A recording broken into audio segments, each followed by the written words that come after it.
Thanks, Spencer. Mona High are through to their first ISA schoolboy football final following a 5-0 victory over Kingston Technical at the Stadium East Field on Friday.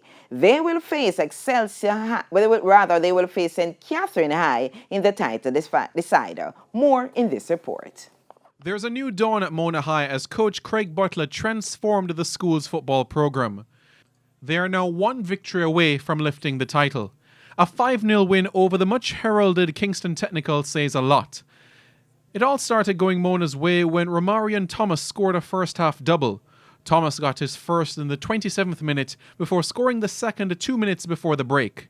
7 minutes after the resumption, things got worse for Kingston Technical as Robina Gordon added a third for Mona. And the celebration reached peak level when Kenalda Brown made it 4-0 2 minutes later.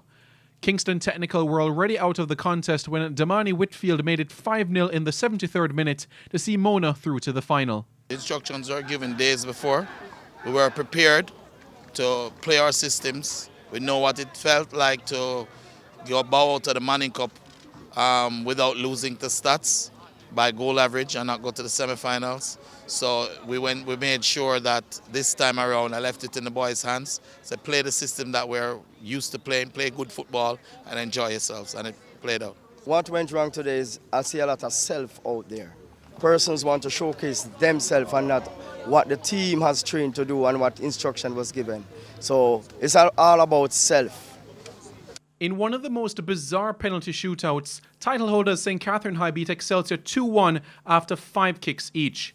Before all that, it was Excelsior who went in front in regular time through a Joshua Saveright 37th minute own goal. However, Nikhil Ellis grabbed the equaliser for St. Catherine High a minute into the second half. With no more goals in the game, it was then down to penalties with Excelsior kicking first, but neither team could score after the first 7 kicks. St. Catherine later put away their 4 through Ellis, who showed how it's done. Giovanni Sims converted Excelsior's 5th, but Javon Parkinson sealed the victory for the title holders, who must now beat Mona if they are to retain their crown. You know, remember 2019, we went behind in the final against Excelsior, and we live for self. So we can do the same today. So definitely, we take the second half, we won the second half, and then I won the penalty shootout. I was pleased with the penalty shootout, but we still won. We were very brisk in the first half, executing all we come to do. But once we go back for the second half, I don't know what really went wrong. Meanwhile, the winners of the Champions Cup will be decided on Saturday when Clarendon College takes on Dintil Technical in a 3 o'clock encounter at the Stadium East Field. It's the first time 2 rural area schools will be contesting the final. Simon Preston reporting for TVJ Sports.